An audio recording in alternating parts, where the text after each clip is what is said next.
Bien, buenas noches con todos, gracias por estar aquí. Esta noche vamos a revisar rápidamente las características del programa del Diplomado Internacional en Gestión de Proyectos.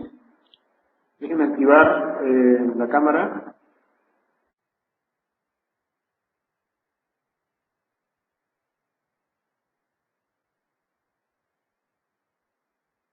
Ok, entonces estamos compartiendo la presentación y al mismo tiempo me tienen en pantalla. Al igual que, como mencionó Alejandra, cualquier necesidad de una consulta, una pregunta o alguna duda, cambian en el lado superior derecho, tienen un recuadro que está en verde en este momento, y ustedes pueden pedirme que baje la velocidad de la charla si es que estoy hablando muy rápido. Me pueden avisar si es que han perdido el audio, o lo pueden cambiar al color morado para, es alguna forma de levantar la mano para hacer una pregunta. Si es que por cualquier motivo no viera su cambio de color para poder atender su consulta, hacen doble clic en mi nombre e inician una charla privada. Me hacen notar que tienen esa pregunta e inmediatamente los atiendo. ¿Ok? Entonces, procedamos. Déjenme. Ok. ¿Cuáles son las características del programa del Diplomado de Gestión de Proyectos? Este es un programa de estudio que se basa en la metodología de gestión de proyectos del PMI, como ya mencionó Alejandro, el Project Management Institute. Siendo de ese grupo un instructor calificado, este curso es válido para la acumulación de horas de contacto requeridas por el PMI para optar la certificación PMP. Cuando ustedes quieren optar por la certificación PMP que otorga el PMI, necesitan, además de rendir el examen, demostrar que tienen un número mínimo de horas de contacto o de capacitación formal en la metodología del PMI. Este curso tiene la acumulación de horas, digamos, es válido, y además tiene la suficiente acumulación de horas para que ustedes puedan ya cumplir con ese requisito para el examen. Está diseñado con el objetivo de facilitar la aplicación de los conceptos a su trabajo diario. No todos quieren calificar para un... Algunos de ustedes estarán interesados en tomar el curso o el programa para simplemente tener la metodología y poderla aplicar a su trabajo diario. Este curso está diseñado de esa forma, con ejemplos prácticos y con teoría y herramientas que les permiten trabajar de inmediato con la metodología del PMI. Vamos a trabajar en la resolución de casos prácticos, lo que les va a permitir consolidar la teoría y facilitar la comprensión de los conceptos. Y vamos a usar plantillas y formatos sugeridos que ustedes van a poder, digamos, hacer suyos, utilizar de inmediato e incluso modificarlos para adecuarlos a su trabajo diario. En otras palabras, trata de ser un curso de aplicación práctica inmediata y a la vez un curso que les permita optar por el examen de certificación PMP. Yo pienso que la forma más práctica de demostrarles cómo funciona el curso no es contándoselos, sino mostrándoselos. Así que vamos a empezar con una pequeña clase. Evidentemente no va a tener toda la profundidad que queremos tener. Nuestras sesiones son, cuando son en línea, de 3 horas de duración, cuando son en vivo son de 4 horas de duración. Ahora tenemos solamente escasos 40 minutos para conversar. Por lo tanto, vamos a hacer una pasada muy rápida por 2 temas bien interesantes en lo que es la gestión de proyectos y muchas veces dejado de lado. Una es la gestión de las comunicaciones en el proyecto y la otra es la gestión de riesgos en el proyecto. Entonces, hasta ahora supongo que no hay dudas, así que vamos con la siguiente lámina, que es gestión de las comunicaciones del proyecto. El propósito de la gestión de las comunicaciones en el proyecto es manejar una actividad que los profesionales en gestión de proyectos hacen prácticamente el 80 o 90% del tiempo. Es decir, un gerente de proyecto no se pasa el día gerenciando, más se pasa el día comunicando, comunicaciones en todas direcciones. Entonces, su primer necesidad, la primera actividad que tiene que cumplir para manejar bien esta actividad tan importante como es la gestión de las comunicaciones es identificar a su lista de interesados. Me van a disculpar, mi práctica no es leer la lámina. Yo entiendo que todos ustedes saben leer, así que no los voy a insultar. No espero que ustedes escuchen lo que yo leo. Yo voy a ir hablando mientras ustedes pueden leer la lámina. Entonces les decía, la primera actividad en la que se debe involucrar el gerente de proyecto en la disciplina de gestión de las comunicaciones es identificar a los interesados. ¿Quiénes son los interesados?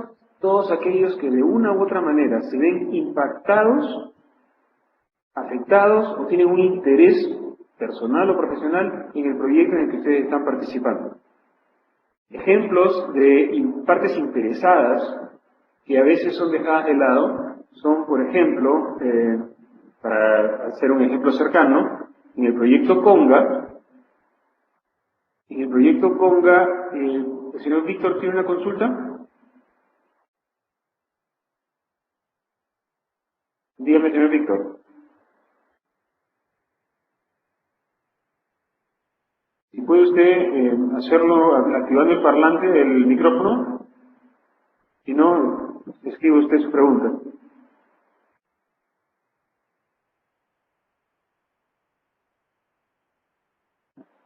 De acuerdo, usted está actualmente en un proyecto. Me parece fantástico. Llevando este curso usted podrá aplicar esa metodología en su proyecto. Está en un proyecto con actividades repetitivas. Un proyecto con actividades repetitivas entra dentro de lo que es conocido como operaciones. Un proyecto, la característica de un proyecto es tener un inicio, un final y un producto final como resultado del trabajo realizado en el proyecto. Si ustedes están haciendo actividades repetitivas que llevan hacia un producto único, siguen en un proyecto. Pero si ustedes ya están haciendo actividades repetitivas y sacando muchos productos, están ustedes en una actividad de producción. Lo pueden llamar proyecto, pero metodológicamente un proyecto es aquel que solamente tiene un inicio, un final y un producto único que entregar al final del mismo. El señor David Vázquez o Alex Vázquez entró a la sala. ¿Tiene una consulta que hacer, señor Vázquez?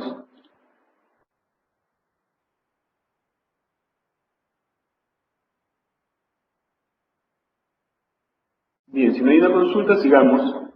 Le decía que un ejemplo de stakeholder que usualmente es dejado de lado es el campesino o el vecino donde estamos haciendo nuestro proyecto. Un caso muy cercano para todos nosotros es el proyecto Conga, en el que un stakeholder aparentemente sin mayor importancia, como eran los campesinos, con intereses en el ciclo de vida o el mantenimiento del agua, detuvieron el proyecto, algo que no se pensaba que era posible. ¿Okay? Entonces, la identificación de los interesados es muy importante. Eso es tan importante que ya en el TMBOK 5, que entra en vigencia a partir de julio de este año, la gestión de stakeholders o de interesados es una disciplina independiente. Así de importante será considerado actualmente en la gestión de proyectos. Dentro de la identificación de los interesados tenemos varias herramientas. Empezamos con los inputs que vamos a usar para poder identificar a los interesados. Tenemos el acta de constitución del proyecto, que es un documento que todos debemos tener al iniciar un proyecto. Si no nos entregan un acta de constitución del proyecto en el que nos digan exactamente qué es lo que tenemos que hacer, mi mejor recomendación para ustedes, redáctenla ustedes mismos, preséntenla a su sponsor, a su gerente, al cliente y díganles: esto es lo que yo entiendo que es el propósito y alcance de nuestro proyecto. ¿Estamos de acuerdo? Sí, si estamos de acuerdo, fírmalo. Porque es su partida de nacimiento. El acta de constitución del proyecto, además, internamente, se convierte en el documento que les da a ustedes autoridad dentro de la organización para consumir los recursos de la organización en este proyecto. Si no, de pronto todo está limitado a un correo electrónico, a una llamada telefónica, sería peor. Y al no haber trazabilidad de la autorización, alguien podría no atenderlos, o alguien podría más adelante cuestionar su autoridad, y por último, quizá lo más grave, es que ustedes podrían exceder la autoridad que se les entregó porque no la tenían clara. ¿Por qué no la tenían clara? Porque no estaba claramente documentada. Otra herramienta o otro input que vamos a usar es documentos de adquisición. ¿De qué adquisición estamos hablando? Muchas veces un proyecto es resultado de una venta de un servicio a un cliente. La propuesta, muchos hemos visto, esta propuesta constituye parte del contrato, o en el contrato se dice la propuesta recibida es parte del contrato. Eso se refiere a que, como parte del proyecto, uno de los documentos típicos de la adquisición, que es nuestra propuesta, es una base importante para lo que es identificar quiénes son los principales jugadores, los roles principales, los stakeholders importantes dentro del proyecto. El acta de constitución es una información, nos pregunta el señor Víctor, el acta de constitución del proyecto es digamos que es una foto del proyecto tomada a un nivel más o menos alto. Pero en el acta de constitución del proyecto no puede faltar información. Nos dicen por lo general el cronograma, más o menos, fecha de inicio, fecha de final, más o menos nos limitan, pero nosotros como gerentes de proyecto vamos a fabricar el cronograma y confirmaremos si es que podemos cumplir con el tiempo o no. Nos van a dar un presupuesto, pueden ustedes gastar hasta 100.000 soles. Y nuevamente, al hacer nosotros el costeo, diremos si puedo cumplirlo con este presupuesto o no, señores, no alcanzo. Entonces el acta de constitución del proyecto nos dice parámetros generales de dónde estamos haciendo el proyecto, cuál es el alcance. Sin embargo, el alcance en detalle lo vamos a hacer nosotros mismos cuando hagamos el desglose del alcance del proyecto. Entonces, es como que un punto de partida. ¿Ok?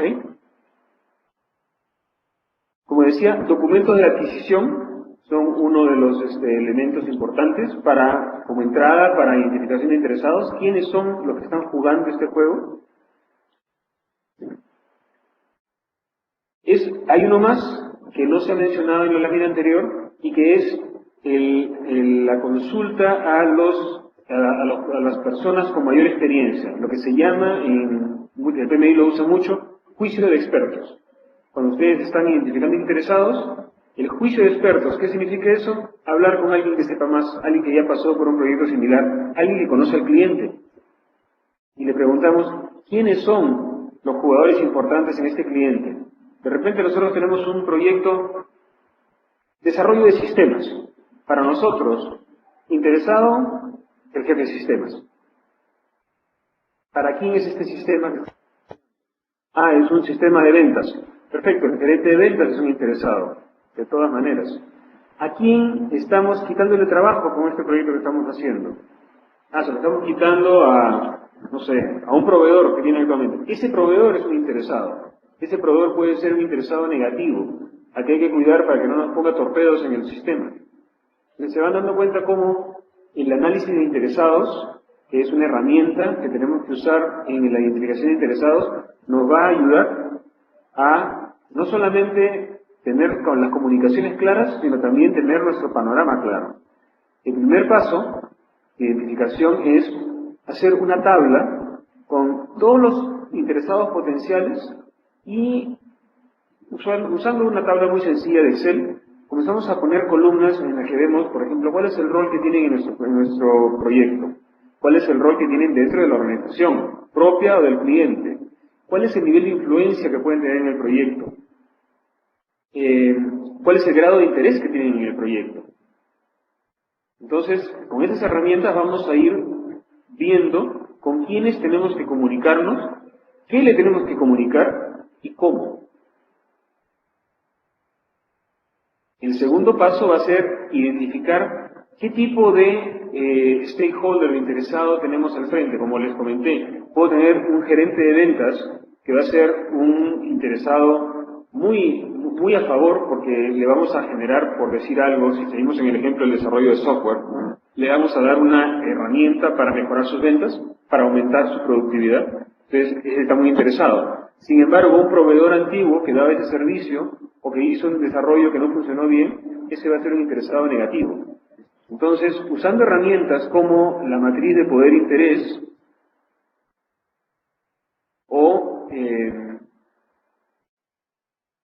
vamos a ver, déjenme a mí manejar las herramientas.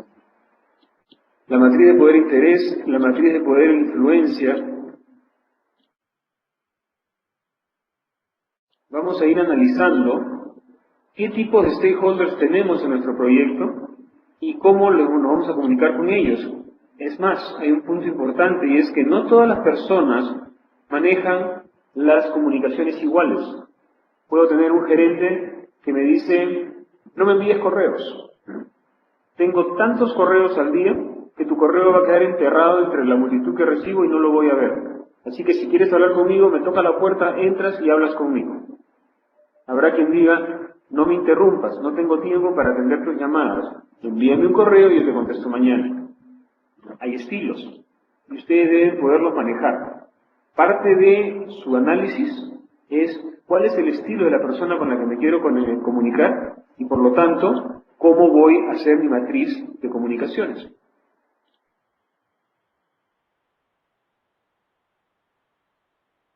Este es un ejemplo de una matriz poder-interés, en el que tenemos al lado izquierdo poder, alto poder, bajo poder, high, low, y nivel de interés o grado de interés, igualmente bajo, alto, low, high. Entonces, bajo, bajo. ¿Qué pasa? Cuando un interesado cae en este cuadrante que combina low y low, tengo el cuadrante A, todos los interesados que caigan en el cuadrante A son interesados a los que voy a manejar con un esfuerzo mínimo. Es decir, te mando un correo a 1:500, te doy acceso al boletín del proyecto, hablo contigo cuando me encuentro contigo en el corredor, no más. ¿Por qué? Porque ni aceptan el proyecto ni están interesados en el proyecto. Ahora, ¿qué pasa con aquellos que tienen un alto nivel de interés, pero bajo poder sobre nuestro proyecto? El grupo B o el cuadrante B, mi labor será la de mantenerlos informados. Al mantenerlos informados, satisfago esta necesidad de conocimiento porque su interés es alto y evito que su interés se vuelva negativo. Que digan, nunca me informan, no sé nada de esto, estarán realmente trabajando, ¿qué están haciendo? Si evito esas dudas, esas preguntas, lo mantengo en este cuadrante, con bajo poder y con alto interés. Igualmente, las personas que tienen un alto poder sobre mi proyecto, aunque su interés sea bajo, los voy a mantener satisfechos. Diferente que informados, los tengo satisfechos. ¿Por qué? Porque tienen un alto poder y es muy fácil pasar de un bajo nivel de interés a un alto nivel de interés. Entonces, si tiene un alto interés, un alto poder sobre mi proyecto y esta persona no está contenta con mi proyecto, no está satisfecha con la información que recibo, no está satisfecho con lo que estoy haciendo, pronto voy a tener a alguien con alto poder y negativo. Entonces, para evitar eso, lo mantengo satisfecho. Y aquellos que tienen un alto nivel de interés y un alto poder, el cuadrante B, son mis jugadores principales, con ellos me comunico casi a diario. ¿Okay? Ese es el grupo al que le presto mayor atención. Y siempre estoy monitoreando, no vaya a ser que alguno del grupo B se pase al cuadrante D, no vaya a ser que alguno del grupo C se pase al cuadrante D. Es más, pueden haber movimientos también. Y en la medida que hay movimientos, lo que voy haciendo es modificando mi estilo de comunicación con ese stakeholder en particular. Pues van viendo que el área de comunicaciones con los stakeholders es un área bastante complicada, pero a la vez es muy importante. Un buen manejo de comunicaciones y de stakeholders habría evitado problemas como Conga, como Tía María, como los problemas que tuvo la alcaldesa Villarán hace unos meses y que la llevaron a una revocatoria, que felizmente para ella salió negativa. Pero ese es un problema simplemente de no manejar bien a sus interesados. El señor Víctor nuevamente ha entrado a la sala para hacer una consulta, dígame.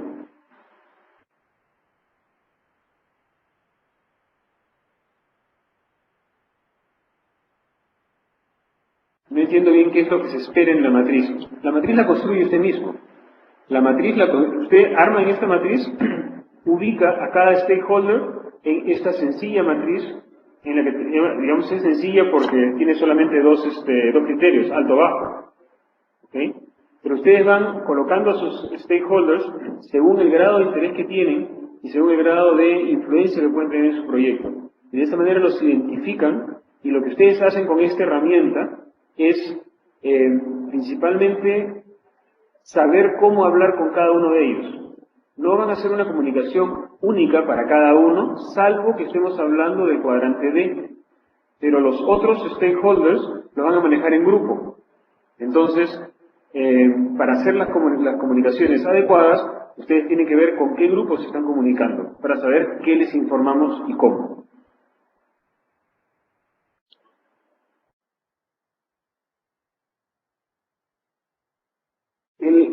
Luego del proceso de haber identificado a los interesados, haber hecho nuestra matriz para saber quién es quién y dónde lo ubico, lo que tengo como salida, como output de este proceso del 10.1, el proceso 10.1, ¿y por qué se llama 10.1? Porque el capítulo 10 del PMI es gestión de las comunicaciones.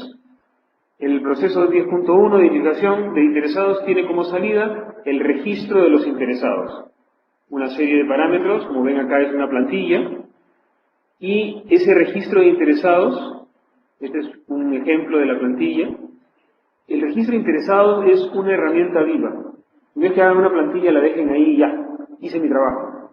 El registro de interesados es una herramienta que ustedes van a estar actualizando, porque de esa manera ustedes van a ver los cambios que tienen los interesados en interés, en influencia, en posición frente a su proyecto. Y eso va a evitar que su proyecto choque contra una pared negativa.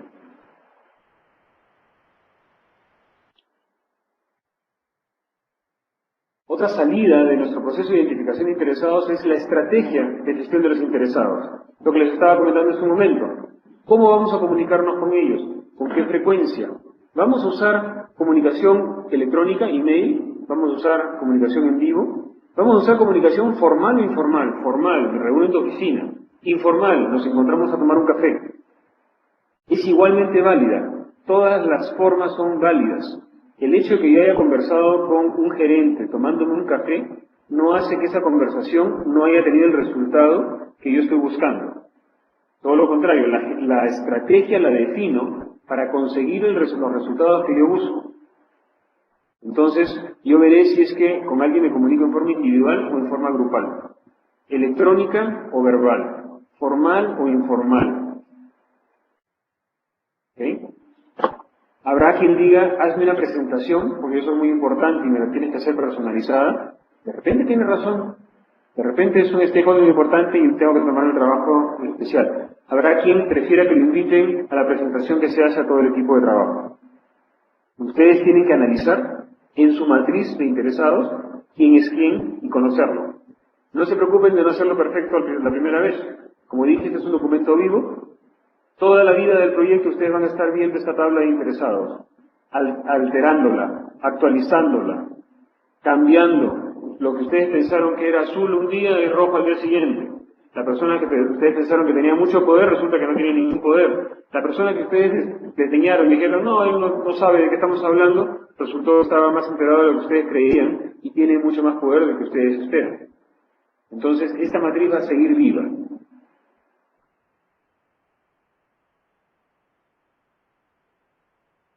Otro capítulo dentro de lo que es gestión de las comunicaciones, el capítulo 10.4, gestionar las expectativas de los interesados.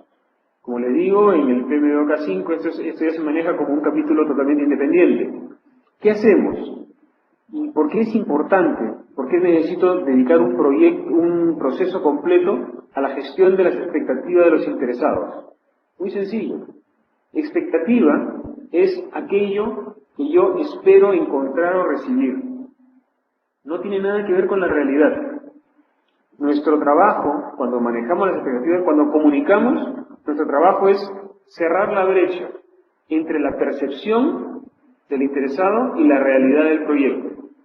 De manera que sus expectativas estén más cerca de la realidad que de una ilusión. Y el manejo de la expectativa es justamente el manejo de las comunicaciones para que esa expectativa se aterrice. ¿Qué quiero decir? Imagínense que ustedes van a una película que se llama, no sé, Noches de Terror en Hollywood.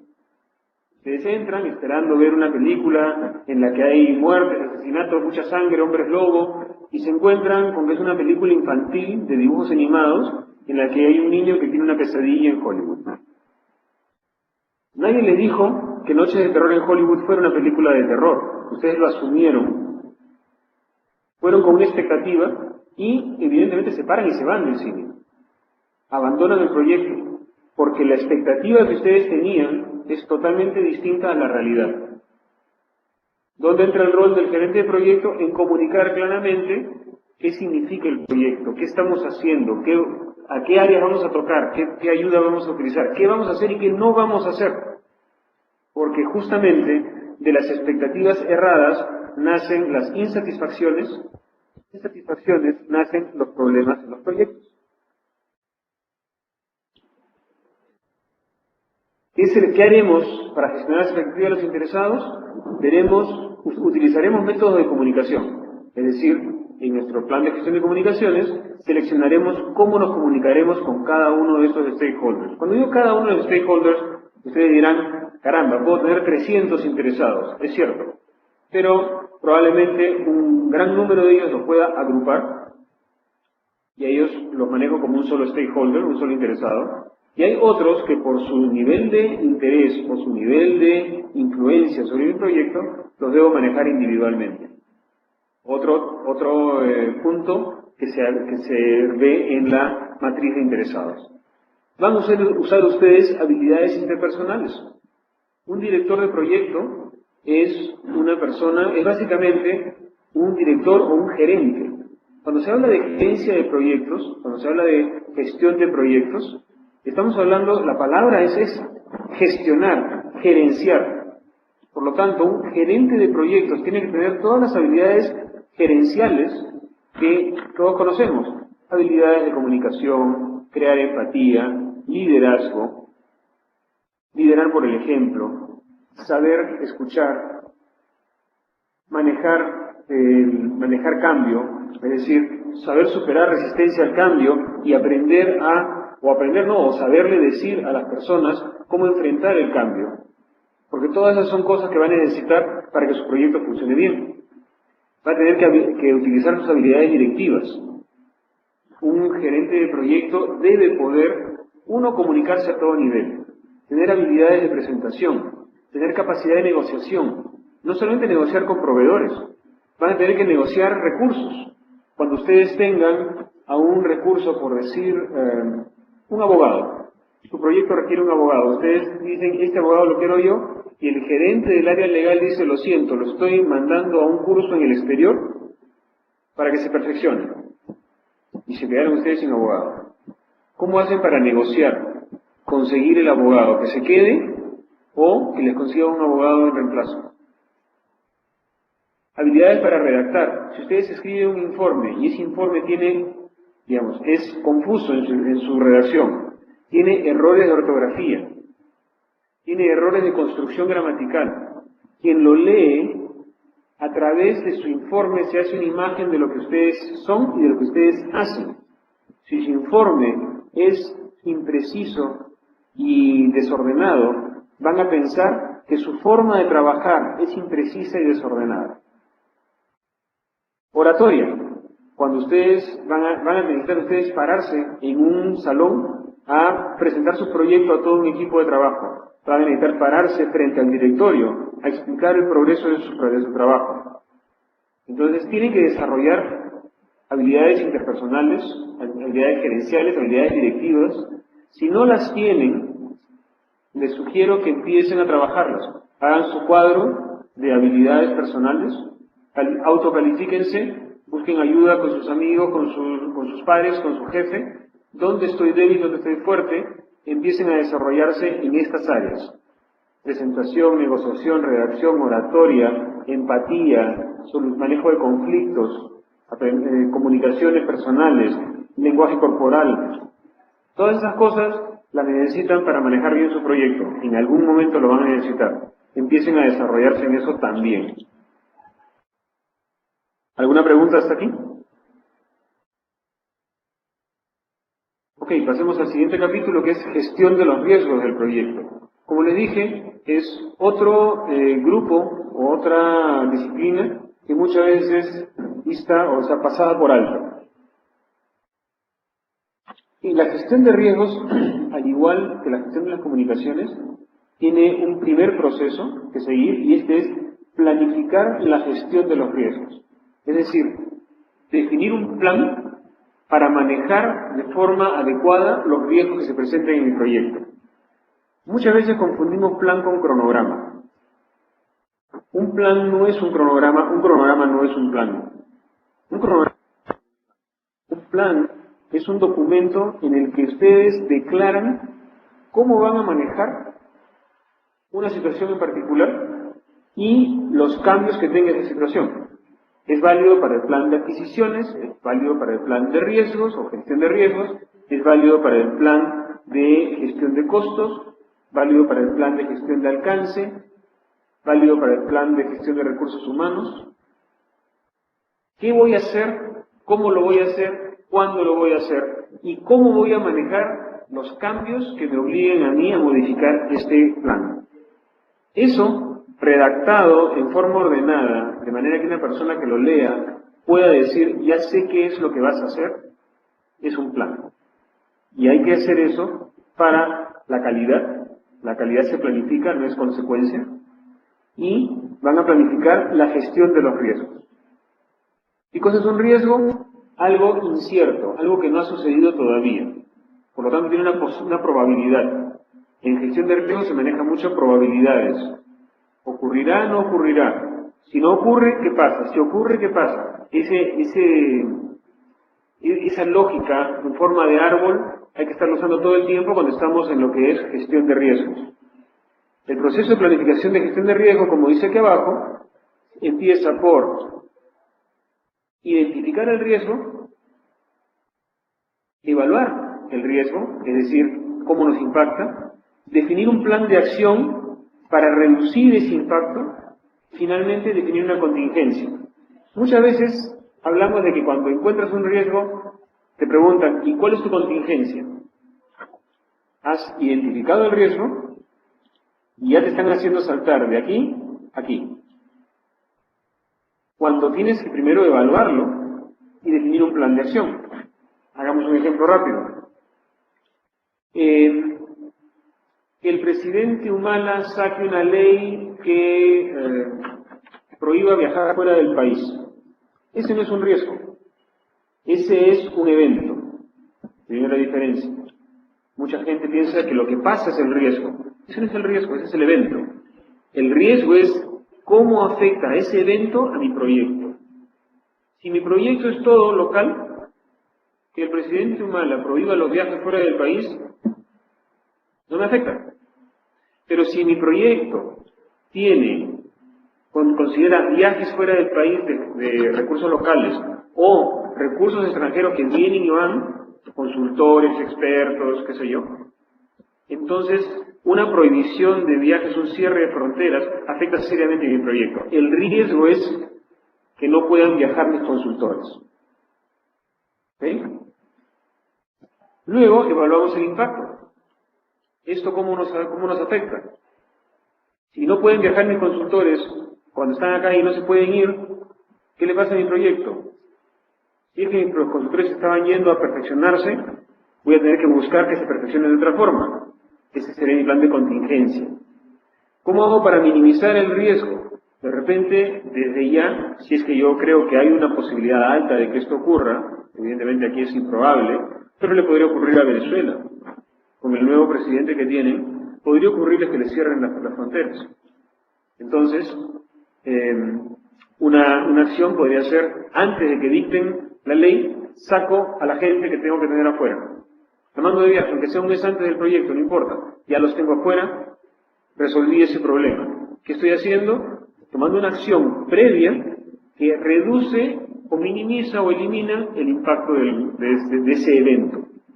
¿Okay? Ese es el manejo de riesgos, ese es el plan de acción. La contingencia es qué hago si es que igual me chapó tuve el impacto. Por ejemplo, me cerraron las fronteras antes de que yo pudiera sacar a nadie de viaje. Mi contingencia sería tomar un curso en línea. No puedo hacer que las personas viajen a perfeccionarse, entonces tomo el curso en línea. La tecnología me lo permite. Ese es mi plan de contingencia. ¿Era preferible que fueran en vivo? Sí, porque pueden interactuar mejor con los profesores, pueden interactuar con sus pares. La experiencia es distinta. Lo voy a tomar en línea. No es lo que yo quería, pero es lo que... ¿Ok?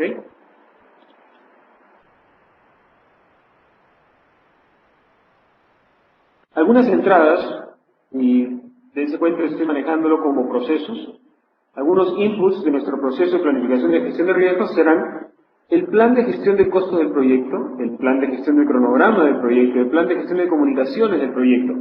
Cada plan que hacemos es un lugar donde podemos buscar riesgos. Es decir, ¿qué cosa puede ir mal? Esa es la primera pregunta. La otra pregunta, que pocos que llegan a hacerla porque no les da el tiempo, es ¿qué cosa puede ir bien? ¿Qué pasa si mi proyecto es un proyecto de irrigación y estoy irrigando, no sé, 1000 hectáreas para plantar manzanas porque he detectado que tengo un buen mercado interno y con 1000 hectáreas voy a atender toda la demanda interna, voy a hacerme dueño del mercado, qué sé yo? Y de repente alguien decide firmar un acuerdo de libre comercio con un país en el que no hay manzanas.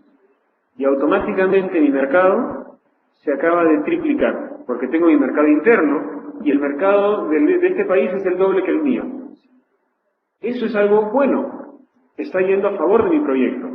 Es un riesgo desde el punto de vista de que es un evento improbable, o digamos con una probabilidad incierta que ocurra en el futuro. Pero si ocurriese, ¿estaría yo listo para duplicar las hectáreas que voy a irrigar? ¿Estaría yo listo para que mi proyecto de 1000 hectáreas de irrigación pase a 2000 hectáreas de irrigación? ¿Tendría los fondos, tendría los equipos, tendría el terreno? Si no lo tengo, no voy a poder aprovechar esa oportunidad. Los riesgos positivos son oportunidades. Si me preparo bien, cuando ocurra, voy a estar listo para aprovecharla. Así como para un riesgo negativo, yo me preparo para que no me golpee en un riesgo positivo, en una oportunidad, me preparo para que si se da, yo esté listo para aprovecharlo. Entonces, todos nuestros planes son una fuente de información para identificar riesgos y oportunidades.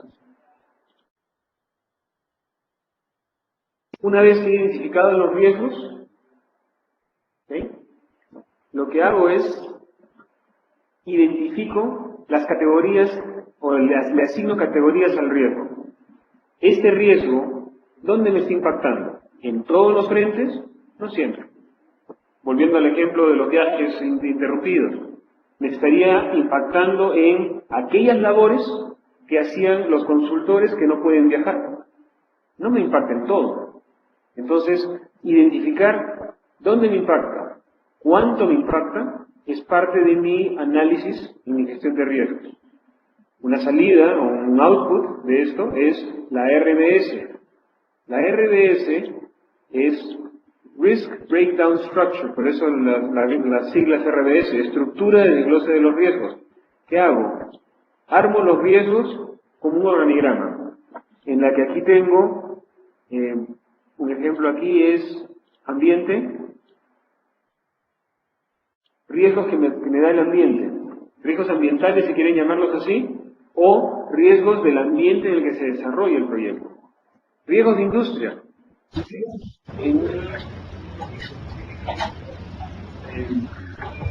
Productos consumibles, riesgos propios de la industria, riesgos del cliente, riesgos de la propia gestión del proyecto. ¿Qué se creían ustedes? Invencibles. Ustedes son un riesgo también.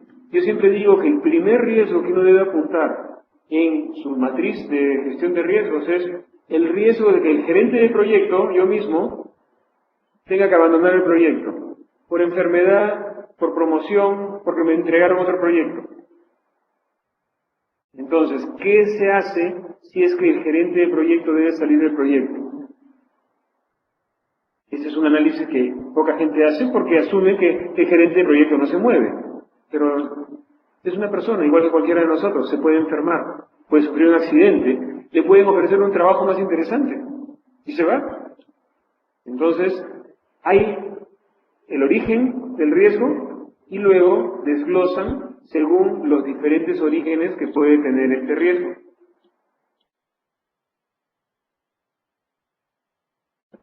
¿Okay? Van haciendo su desglose y así van ustedes armando su riesgo. ¿Por qué es importante esto? Porque, por ejemplo, los riesgos asociados al cliente, ustedes los van a categorizar de manera que dice, todos estos son riesgos del cliente, el dueño de estos riesgos va a ser el ejecutivo de cuenta. Señor ejecutivo de cuenta, su responsabilidad es tenerme monitoreado al cliente para estar seguro de que todos estos riesgos que hemos enumerado e identificado se están manteniendo apagados o se están comenzando a prender. En cuanto estos riesgos empiezan a prender, empiezan a aumentar su probabilidad, empieza a escucharse algo, usted los tiene que avisar. Entonces, por eso los agrupo, para poderle encargar a una sola persona, monitoréame estos riesgos. Y eso hago con cada una de las diferentes separaciones que he hecho. ¿Okay?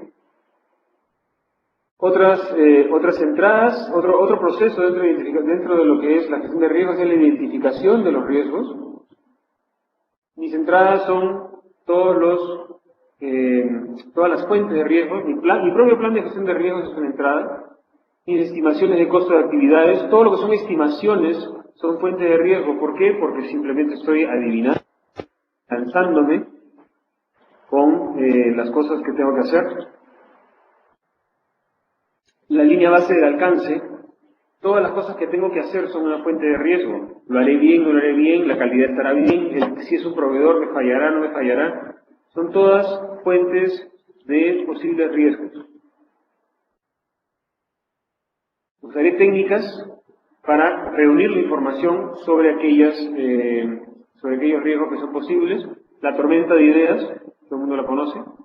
Otras técnicas como encuestas, otras técnicas como revisar proyectos similares anteriores y armamos nuestra RBS con eso.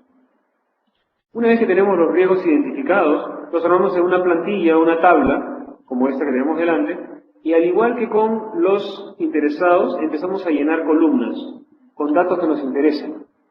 ¿Qué categoría? Categoría significa qué impacta.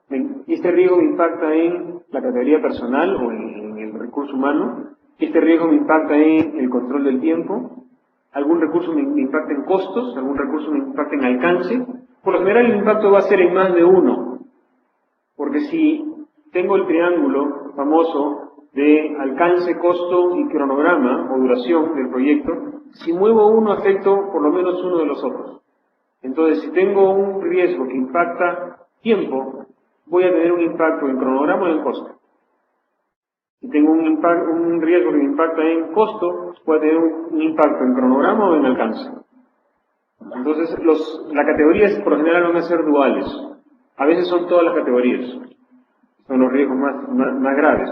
Y justamente lo que hacen ustedes con su tabla es la van llenando. Luego le dan un valor a la probabilidad. ¿Qué tan posible es que este riesgo se dé? ¿Será realmente posible que Humala cierre las fronteras? Realmente es un riesgo de una probabilidad muy baja. ¿Ok? Le damos 0.1, por decir. ¿Qué impacto tendría? No, si se da, tendría un impacto alto. Le damos un valor como 3. De 0.1 por 3 me da una severidad de 0.3. Y así empiezo a calificar cada uno de mis riesgos. Como estoy haciendo en un hoja Excel, luego ordeno toda mi lista en función de la severidad. Y tomo planes para aquellos que tienen la severidad más alta. Esta tabla la reviso periódicamente. De manera que, al revisarla, puedo ver si es que la severidad de uno u otro riesgo ha cambiado. Un riesgo que yo consideré de baja severidad, la semana pasada, esta semana puede haber subido. La probabilidad puede haber subido, el impacto puede haber subido. También puede haber bajado. Ustedes tienen que tener esto monitoreado constantemente. El señor Víctor tiene una pregunta nuevamente.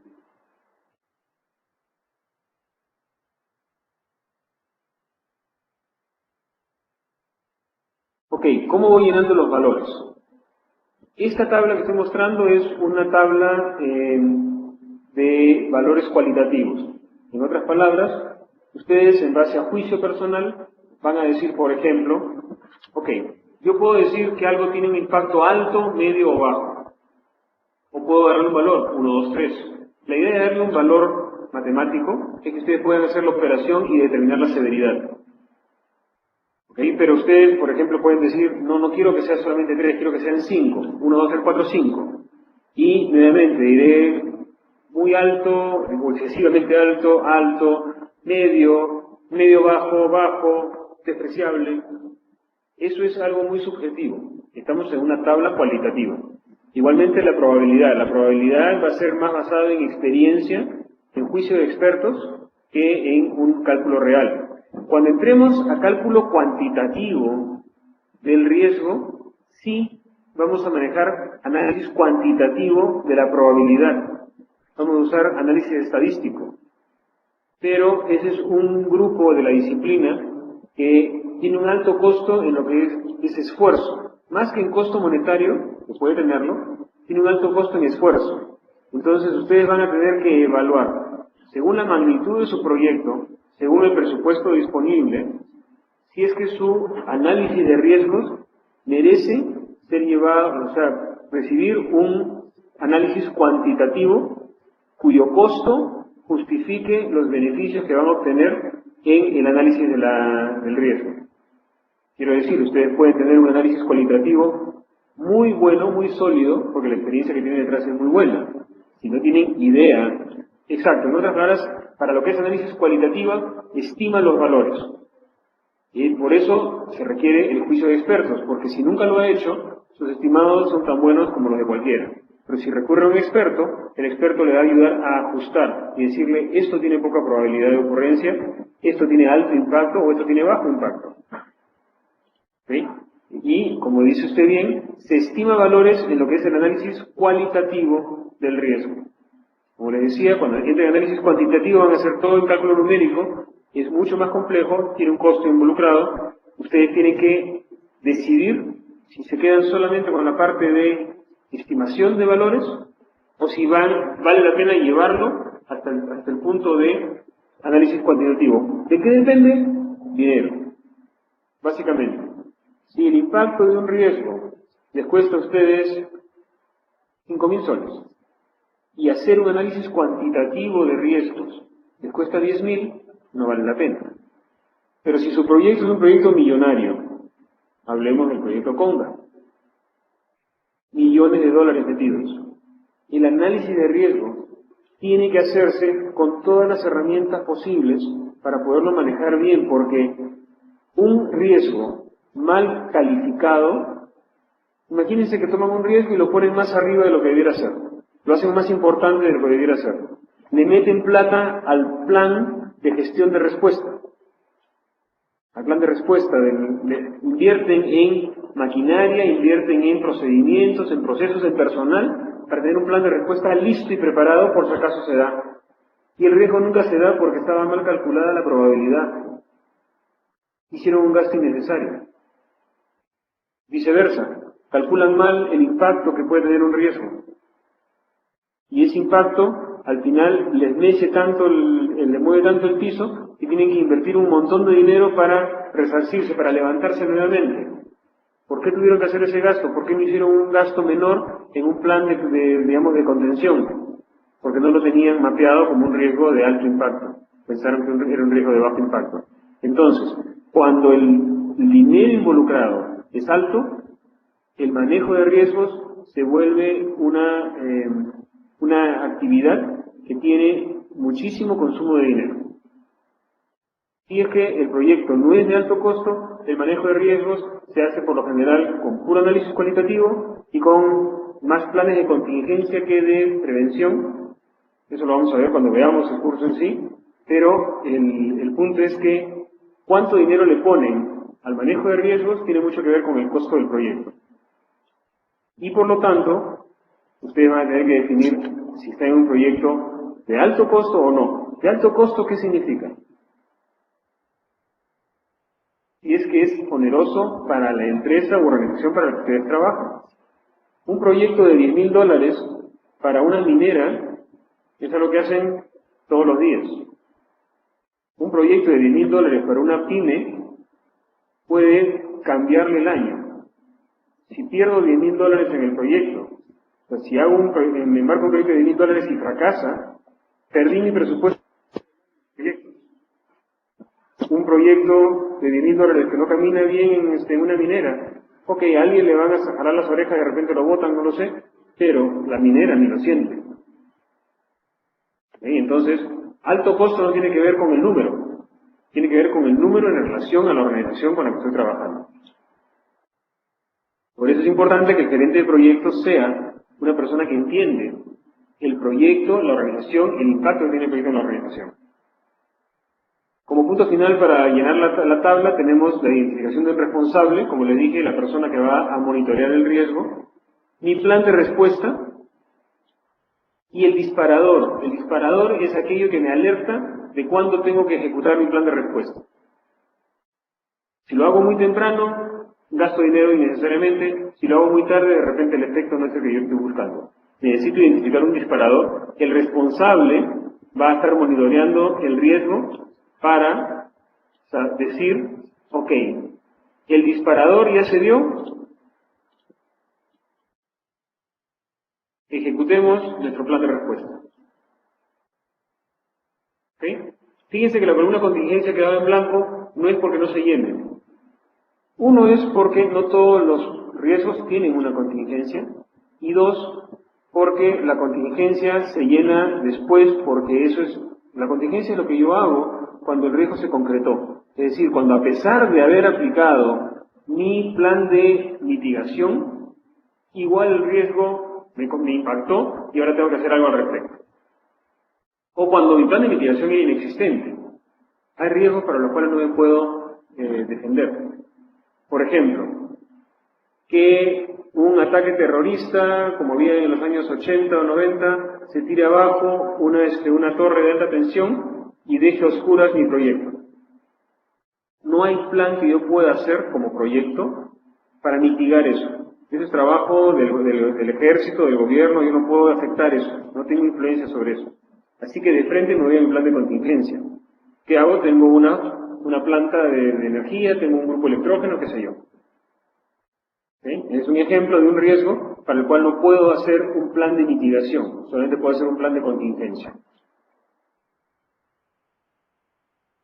Hay estrategias para los riesgos negativos. Evitar es ver cómo hago para que no ocurra, para que no me impacte. Transferir, cómo hago para que le impacte a otro y no me impacte a mí. Mitigar, que es el más común, cómo hago para que ese impacto sea menor del que yo he calculado en este momento. Y aceptar cuando no hay nada que yo pueda hacer. Ejemplo de aceptar es si es que hay un apagón. Yo no puedo evitar que la energía de la ciudad se vaya. Así que, ¿el riesgo existe? Sí. ¿Qué plan tengo? ¿Qué estrategia tengo? Aceptar. No tengo nada más que hacer. Esa estrategia de aceptar me lleva inmediatamente a tener un plan de contingencia. También hay estrategias para los riesgos positivos. Eso lo veremos en clase. Finalmente, un concepto que quiero transmitir es que el monitoreo y control de riesgos es parte de un ciclo. Ciclo que son los 5 procesos asociados al plan de gestión de riesgos. ¿Cuál es mi plan de gestión de riesgos? Empiezo por planificar, el primer proceso, identificar, evaluar, generar mi respuesta, responder y monitorear y controlar. ¿Qué monitoreo y controlo? ¿Cómo? Si es que aparecen nuevos riesgos. Todo el tiempo aparecen riesgos en el proyecto. Yo evalué mis riesgos el primer día, y en el día 10 evalúo y aparecen 5 riesgos nuevos. En el día 20 aparecen otros 4, y desaparece uno de pronto. Evaluar la importancia, el impacto, la probabilidad de cada uno de los riesgos no es la misma todo el tiempo del proyecto. tengo que estar evaluando, revisando mi evaluación cada día. Mi plan de respuesta, tengo que estar monitoreando que mi plan de respuesta también funcione. Mi plan de respuesta lo tengo que echar a andar antes de que se dé el riesgo, evidentemente, para poder mitigar el impacto, y tengo que estar listo para ejecutarlo. Y vuelvo a monitorear y controlar. Y estoy haciendo este ciclo durante toda la vida del proyecto. Empiezo en el día 1 y termino cuando firmo el acta de recepción, de cierre del proyecto, despido a la gente, le doy la mano al cliente, el cliente me paga. ¿Por qué ese es un riesgo? Porque el cliente no me pague. ¿Cierto? Entonces, cuando he cerrado todos los elementos, recién cierro mi plan de manejo de riesgo. Mientras tanto, está por toda la duración del proyecto.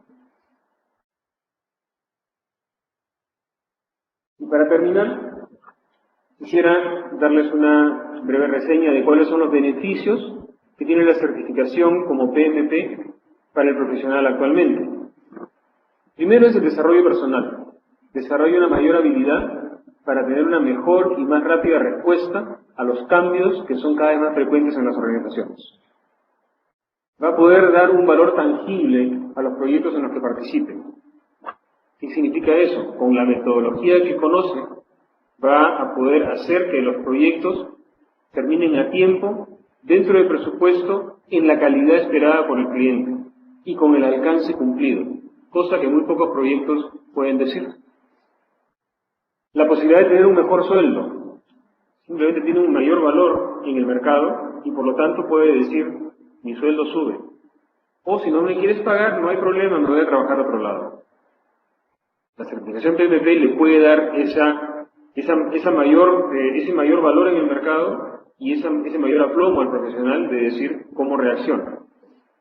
Una mejora en la seguridad en el empleo o una mejor línea de carrera dentro de la organización, porque ahora es una persona que tiene una metodología, le da valor a sus actividades y tiene un mejor valor en el mercado.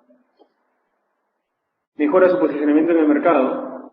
Si no soy muy apreciado dentro de la empresa, todo lo que tengo que hacer es abrirme hacia el exterior y empiezo a tener ofertas porque tengo una mejor posición, porque tengo un mejor set de habilidades y puedo cobrar mejores tarifas, así que decido irme por el lado del profesional independiente. Mejores habilidades para controlar los presupuestos, lo que me ayuda a mejorar el proyecto. Mejores habilidades para gestionar los cambios y evitar el deslizamiento del alcance. Jerga de proyectos, deslizamiento de alcance.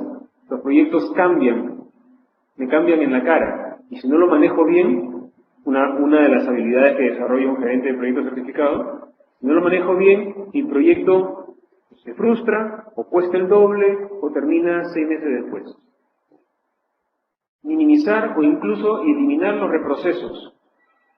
Al tener un buen control del proyecto, el gerente de proyecto puede ofrecer minimizar los procesos en el proyecto. Y por supuesto, por donde empezamos la charla, mejorar la comunicación entre las partes interesadas. Y al mejorar la comunicación entre las partes interesadas, puede lograr un mejor resultado en su proyecto. Había entrado el señor Víctor a la sala, tiene una consulta.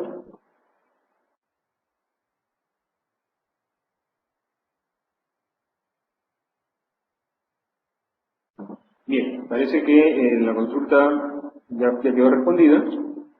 Entonces, si no hay más preguntas, con esto concluiríamos la charla que hemos iniciado. Señor Víctor, nuevamente, dígame.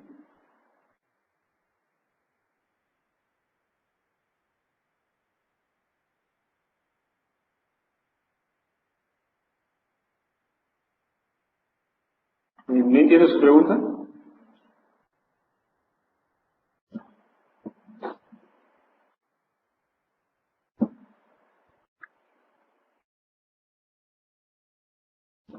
Entiendo que usted me dice no tiene mucha experiencia en gestión de proyectos.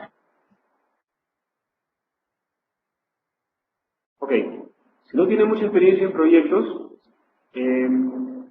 conversando durante la clase se va a dar cuenta que tiene más experiencia de la que cree. Ok, si no tiene experiencia en proyectos, ¿cómo puede certificarse? El PMI exige para la certificación como PMP las 35 horas de contacto, que es las 35 horas, digamos, de teoría sobre la metodología, pero además exige 400 horas dirigiendo proyectos. Es un montón. Una persona trabaja 8 horas diarias, 250 días al mes, trabaja unas 2.000 horas al año. Y el PMI le pide 4.500 dirigiendo proyectos. Entonces, la certificación en proyectos le va a exigir a usted tener experiencia en proyectos, trabajar en proyectos. Si quiere certificarse como PMP, necesita estar trabajando en proyectos. Ahora, no todos los proyectos son mineros. Un proyecto puede ser la construcción de una casa. Un proyecto puede ser el lanzamiento de un producto de mercado, al mercado. Un proyecto puede ser la remodelación de una planta. Un proyecto puede ser abrir un negocio nuevo. ¿Sí? Lo que busca es que tengan ustedes experiencia manejando todas las circunstancias que se dan dentro de un proyecto. Manejo de proveedores, manejo de clientes internos, manejo de dinero, manejo de riesgos, manejo de alcance, manejo del tiempo. ¿Sí? Si usted no tiene esa experiencia, lo único que le puedo decir es empiece a acumularla. Empiece a acumularla y si revisa el pasado, va a descubrir que tiene más experiencia de la que cree. Lo que pasa es que de pronto usted no los llamó proyectos, pero ¿alguna vez organizó un viaje para alguien más? O sea, no solamente el suyo de vacaciones. Ese es un proyecto, pero probablemente no califique para la experiencia que pide el PMI. Pero si usted ha trabajado en poner un negocio nuevo, si usted ha trabajado en relanzar un negocio o remodelar una tienda, en modernizar una planta productiva, aunque sea una planta pequeña, imagine una panadería. Una panadería compra un horno nuevo. Bueno, el hecho de ampliar, colocar el horno, comprar el horno, colocarlo y echarlo a andar, eso es un proyecto. ¿Ok? Por supuesto, el correo al que me pueden escribir, déjenme ver si lo puedo escribir acá en...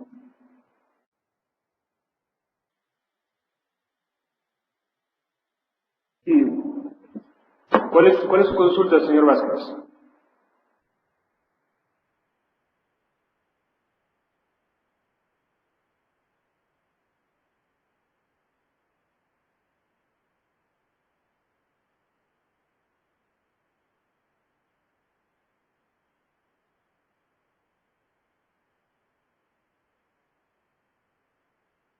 ¿Una auditoría puede considerarse un proyecto? Nos pregunta la señorita Nancy. Y el señor Vázquez me pregunta si la gestión de una bolsa de estudios. Un poco una respuesta general para todas las consultas que vayan a ver al respecto, se lo comento de esta forma. Un proyecto es algo que tiene una fecha de inicio, tiene una fecha de final. ¿Ok? Un poco a la pregunta que me hicieron, estoy haciendo trabajo repetitivo, no estoy en un proyecto, porque eso no acaba nunca. Tiene que tener una fecha de final. Ahora, el trabajo que yo haga me tiene que dar un resultado único, y puede ser un producto o un servicio, pero el resultado es único. Entonces, hacer una auditoría podría ser un ejemplo de proyecto si es que fuera, a ver, vamos a ver, sí, ¿por qué no? Es un servicio que se le da a una empresa y termina con un informe, que es un producto tangible, y ese informe es único para cada empresa. Por lo tanto, puede ser un proyecto. La gestión de una bolsa de estudios a una institución. No estoy muy seguro cómo sería la gestión de la bolsa de estudios, porque eso podría ser un trabajo continuo, en cuyo caso sería producción. pero sí podría ser, por ejemplo, hacer un análisis de una bolsa de cursos y poder manejar, poder elegir los cursos que quiero llevar en esta institución. ¿Correcto? El señor Víctor pregunta cuál es la diferencia entre Lean y proyectos. Bueno, son dos cosas distintas que tienen que ver con más o menos con lo mismo. La gestión de proyectos busca conseguir el mejor resultado posible en un proyecto. Lean va dirigido a la operación, a las operaciones, no solamente a los proyectos. Y Lean lo que busca, Lean significa en inglés bajo de grasa, ¿ok? Sin grasa. Entonces, Lean lo que hace es, busca quitarle toda la grasa que tiene la operación en la que estamos involucrados para que nuestra operación sea lo más efectiva y eficiente posible. ¿Ok? Costo eficiente, eficiente en recursos, sin grasa, sin hacer cosas de más.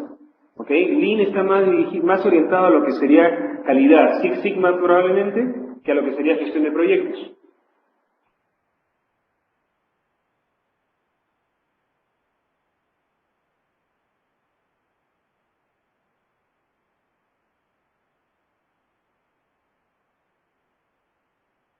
¿Ok? Sí, señorita Nancy. Adelante, me escucho.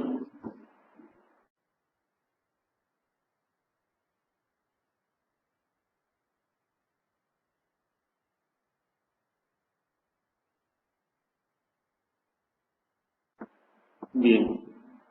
Si no hay una consulta... ahora sí. Efectivamente. Las horas para certificación, antes el estándar del PMI eran 4.500 horas de participación en un proyecto. Y uno podía participar en diferentes roles. Hoy en día el PMI está pidiendo 4.500 horas de dirección de proyectos. ¿Ok? Entonces, ¿qué cosa recomiendo yo? Generalmente, aquellos que trabajamos en proyectos, trabajamos en diferentes roles. Entonces, lo que tenemos que hacer es ver la forma de que el rol que hemos participado se pueda ver como un subproyecto de un proyecto más grande, para que sea válido que sean horas de dirección de proyectos. ¿Por qué piden dirección de proyectos? Porque cuando hacíamos roles específicos, como por ejemplo, qué sé yo tengo mis 4.500 horas de proyectos trabajando siempre como el experto en el cronograma. Entonces, ¿qué manejo de riesgos hice? Solamente estuve ajustando el cronograma. Soy un experto en control de tiempos, probablemente. Nunca he hablado con un proveedor. Nunca he negociado. Entonces, no tengo realmente las habilidades que requiere un gerente de proyecto. Por eso es que están pidiendo que las horas de certificación estén referidas a las horas que pasamos dirigiendo el proyecto. No habla del tamaño del proyecto. Eso es importante. Entonces, lo que tenemos que hacer es comenzar a hacer un historial de nuestra vida laboral y ver qué cosas hemos hecho en las que hemos tenido el rol, digamos, de liderando. De repente era algo que era parte de otro proyecto, pero podemos considerarlo que nosotros lo llevamos de principio a fin y el resultado fue un resultado único, por lo tanto califica como proyecto. Ok. La certificación CAPM, nos pregunta el señor Víctor, es una certificación, llamémosle, de menor grado que la PMP. La certificación PMP es para el director de proyecto, para el gerente de proyecto. La certificación CAPM va dirigida hacia las personas que participan en el equipo de proyecto. Los requisitos no los tengo en la mente en este momento, son fáciles de encontrar, perdón, son fáciles de encontrar en la página del PMI, pero lo importante que sepan es que la intención de que exista la certificación CAPM es que los recursos que participan en el proyecto tengan el mismo lenguaje y la misma comprensión de lo que está haciendo el gerente de proyecto que el mismo gerente de proyecto. ¿Qué quiero decir? Cuando el gerente de proyecto empieza a hablar de línea base del costo, comienza a hablar de índice de performance del cronograma, que su equipo de proyecto no lo mire como si estuviera hablándoles en marciano, sino entiendan exactamente a qué se refiere y puedan hablar el mismo idioma. Y esa es la intención de que haya una certificación CAPM, que un miembro del equipo de proyecto sea más efectivo en su labor como miembro del equipo de proyecto. Entonces son dos certificaciones distintas. Uno es para el líder del proyecto, el PMP, y otro es para el miembro del equipo de proyecto, el CAPM.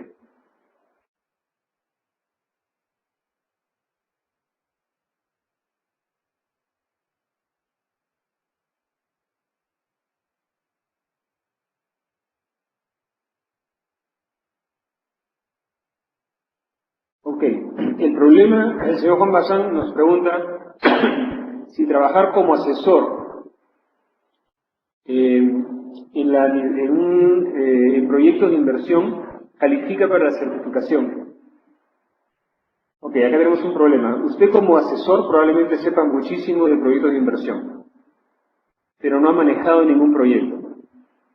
Recuerde, en el proyecto usted tiene que hacer algo en particular, tiene que tener un resultado concreto como producto del proyecto. Si su trabajo es una consultoría simplemente en el que está apoyando, asesorando, corrigiendo pasos de terceros y no llega a tener un producto final, el producto final no es suyo, es del proyecto que está trabajando alguien más. Usted no está acumulando la experiencia como director de proyectos. Ahora, si usted en lugar de ser el asesor fuera el que está dirigiendo el proyecto, sí sería válido para la certificación. En este caso, si usted lo que está buscando es certificarse en gestión de proyectos, lo que yo le sugeriría sería buscar, como bien sugería el señor Víctor, la certificación CAPM, que necesita esta misma teoría, la misma teoría que nosotros aplicamos en gestión de proyectos, o sea, en el curso de PMP, es la teoría que se necesita en el curso CAPM. Lo que no va a tener que hacer es probablemente dar el examen de PMP, va a dar el examen CAPM. ¿Ok?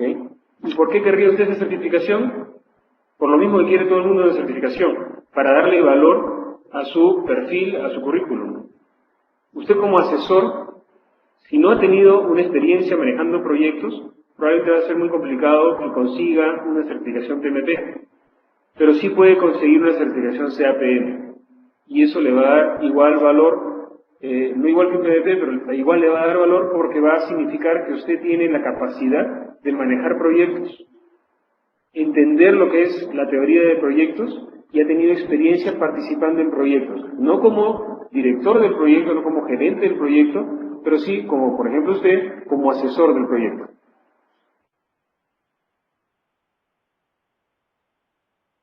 ¿Alguna otra consulta?